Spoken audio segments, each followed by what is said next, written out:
it just me, or does it feel like we have been left in a state of confusion when it comes to the Emmanuel Haro case?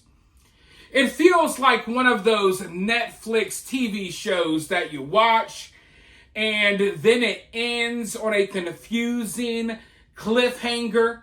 You don't really know what's going on, and you have to wait a couple of years until the next season to really find out what just happened. That's how I kind of feel right now. Because last we heard from law enforcement, they were basically just telling everyone to shut up. But before that, there was a lot of confusion in this case. Confusion that is still going on.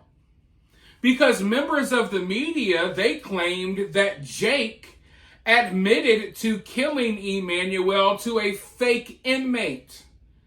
Now, of course, investigators and the DA, they said, oh, no, none of that happened. All of that is fake.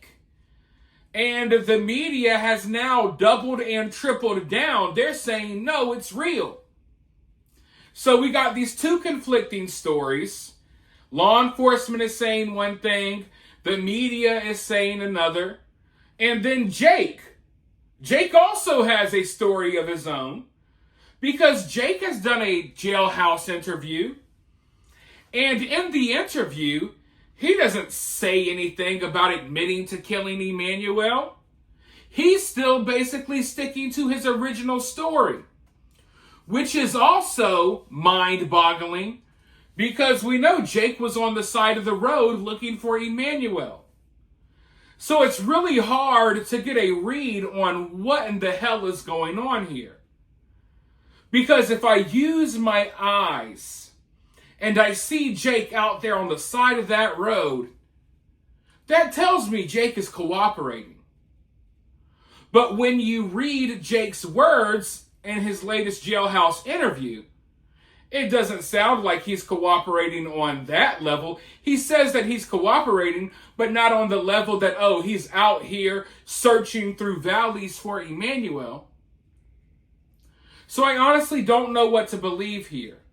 Maybe Jake, during his jailhouse interview, maybe he lied about some things, knowing that that law enforcement would know he's lying, but maybe he lied about things because he doesn't want to reveal too much that his wife might find out about. Like, maybe he doesn't want Rebecca knowing that he was out there on the side of the road looking for Emmanuel, because in his interview, he talks about what a great mom Rebecca is and how Rebecca is innocent and would never do anything wrong. So it's like right now, we've been given the orders to shut up, and there's just a lot of confusion going on surrounding this case. And they were actually talking about this case, talking about Jake's interview and stuff on the news the other night. I want to go ahead and roll this clip really quickly, but before I do, if you guys enjoy the video, make sure you hit the thumbs up, make sure you subscribe, make sure you ring that notification bell. And if you would like to donate to the channel, help keep the lights on around here, if you really enjoy the videos and want to show your support, you could always donate via Cash App or Super Thanks. Always humbly and greatly appreciated. Now, with that being said, let's listen to what they're saying on the news. I don't know if we can believe them anymore either, but let's listen in, and then I'll be right back with more thoughts. Jillian, I'm told that that red jailhouse jumpsuit is actually not just an accidental color. It's bright, bright red to separate him from other inmates and show he's a seg inmate, that the ones who are segregated and high risk for violence from other inmates have to wear the bright red. So it's pretty fascinating. Clearly, they have their eyes on what they think he's all about. So he's at the Larry D. Smith Correctional Facility. The video link conversation with the reporter was, what, 45 minutes or so. He says that he's cooperating. I wonder if that means I'm cooperating. I led them out to Highway 60, which everybody now pretty much presumes is a boondoggle. Yeah, I think, again, you're with a large majority of people. He claims he's been completely cooperative with investigators, but he wouldn't go into detail. He was pressed multiple times on whether he led authorities to that remote area you just mentioned. You're looking at that video on Sunday when he was spotted with some of those investigators out there. He said he wants to talk about it, but he can't. Again, he mentioned his attorney saying, do not talk to the press. So, without saying much, he's like, I've been cooperative, but he wouldn't really give us any other details as to the disappearance of his baby boy. But there he was, happy as a clam to talk about the last time he beat up a child, which was his own, a 10-week-old. And if anyone out there doesn't have children or has never had a baby, at 10 weeks, they're just the size of like a couple of sticks of butter. They're so tiny and so completely helpless. So to think that this child was left permanently disabled from the injuries that she sustained. Talk to me a little bit more about what he told the reporter about that crime. Yeah, that's the one thing he really did talk about. He talked a lot about it, and he really blamed that on why investigators, what he says, are unfairly assuming that he killed his 7-month-old. He explained exactly in his words what he said happened. He said he accidentally dropped his daughter, Carolina, on a sink divider while he was giving her a bath. But he said he didn't think she was injured. And then his wife at the time, so this isn't Rebecca, this is Vanessa, she apparently woke him up in the middle of the night and said, something's wrong with the baby. So they took her in to see the doctor. And that's when they found a multitude of injuries. There were broken bones, other serious injuries.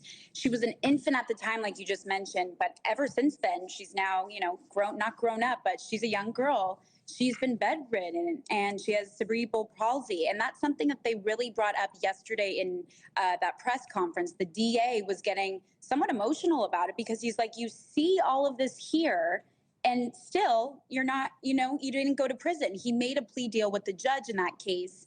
And he said, as you mentioned, it was because he couldn't afford it.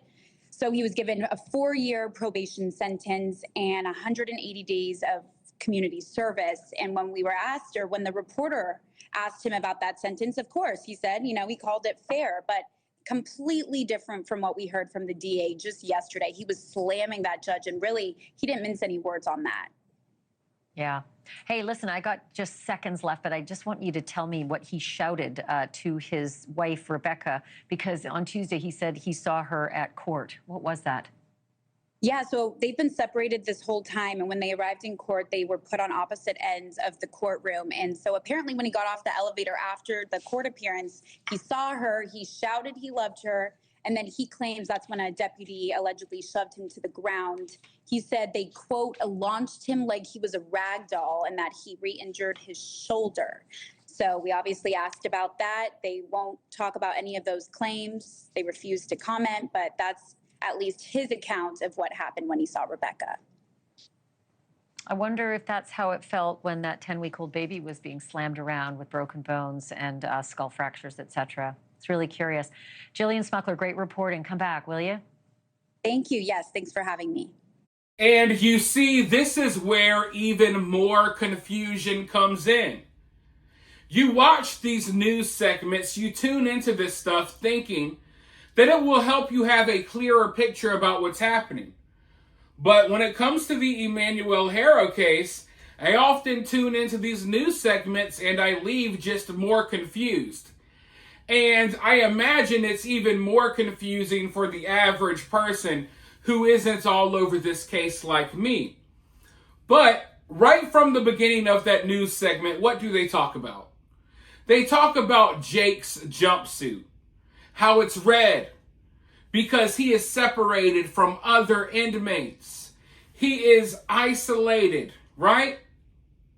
And that is something I reported to you guys early on. That Jake is going to be basically isolated in protective custody. They're not going to allow other inmates around him. So when I heard these stories about Jake talking to a fake inmate, I was very skeptical because I don't think Jake really has the chance to interact with other inmates. And being as, he's segregated and isolated, it would be really awkward if they just kind of ushered in a fake inmate in there to try to question Jake about what he's in there for and about what he did. And I think Jake is stupid. I think Rebecca is stupid. But I think Jake, at the very least, has experience in this stuff. So at the very least, he's not that stupid to basically just talk willy-nilly to any random person that law enforcement decides to throw in his cell. So when I heard, these rumors about Jake talking to a fake inmate, I never believed it. But now it's like confusing because we have News Nation here. They're the ones that have mainly been pushing, Jake talked to this fake inmate. They're the news outlet that has been mainly behind pushing this information. But right here, they also acknowledge, hey, look at Jake. He's isolated. Look at his jumpsuit. So it's like, which one do y'all even believe? Do y'all actually believe that he confessed to someone? Or do y'all know, like, hey, yeah, obviously he's isolated. He didn't get a chance to talk to anyone. So even the mainstream media is kind of confusing everyone in their reporting. And we're just in this period where we're just waiting. Everyone is trying to be patient and wait for more answers. But those answers just aren't rolling in. And I know things take time. And I don't expect for things to just happen overnight. Rome was not built in a day. But for them to leave everyone off where they did in this case, I don't think it's a good look. It's only causing people to speculate even more. It's only causing even more rumors to swirl around. There's a lot of stuff swirling around that I don't even want to acknowledge. And I'm sure you guys are seeing this stuff as well. And none of that stuff is helpful. And I know that they can't come out and tell us everything that's going on. But to end things off on a press conference where you say, hey, we have a strong indication as to where Emmanuel is. And then no searches, nothing happens. We're sitting here for days now, nothing, no movement at all. And I don't know what type of contact Jake and Rebecca have with the outside world. That has me worried because we know they had people popping up at their property. There's houses burning down next to their house. For all we know, these interviews that Jake and Rebecca are doing from jail, they could be sending each other kind of like subliminal secret messages in these interviews. Or at the very least, I think, for example, Jake's interview, Jake's actions, like I was explaining at the beginning of this video, they're very different than his words. His actions are that he's cooperating with law enforcement on a different level, out here looking for Emmanuel. But his words are like, yeah, I'm cooperating, but we're all innocent. No one did anything. Rebecca's so great, right? I think that Jake is trying to send that message to Rebecca like, hey, don't talk. Don't say anything. Remain firm, ride or die, stick to the original story, because look at my interview. I'm sticking to the original story. Even though in reality, yeah, in the interview it sounds like he is, but his actions show that he's not. Because if Jake is sticking to the original story, Jake ain't in the valley with law enforcement. So I think Jake, as he's so manipulating, I think the sole reason why he did this interview was hoping that somehow Rebecca would see it and be reassured, everything's okay. Jake isn't talking. Jake isn't telling anyone anything. Therefore, I'm not going to say anything either. Meanwhile, Jake's over there trying to work out a deal. That's what's happening with Jake. But, like I said, we're kind of in this ball of confusion right now. Everyone's, coming up with different theories, and I'm kind of assuming that Emmanuel may be in a landfill somewhere, and I'm thinking that law enforcement is considering not even going and trying to find his remains. But we'll see how things play out. Hopefully I'm wrong. And like I don't 100% concrete believe that, but I do think it's a possibility. But anyways, let me know what you think about this down in the comments below. While you're down there, hit that thumbs up, hit that subscribe, ring that notification bell, and I'll talk to you all very soon in the next one.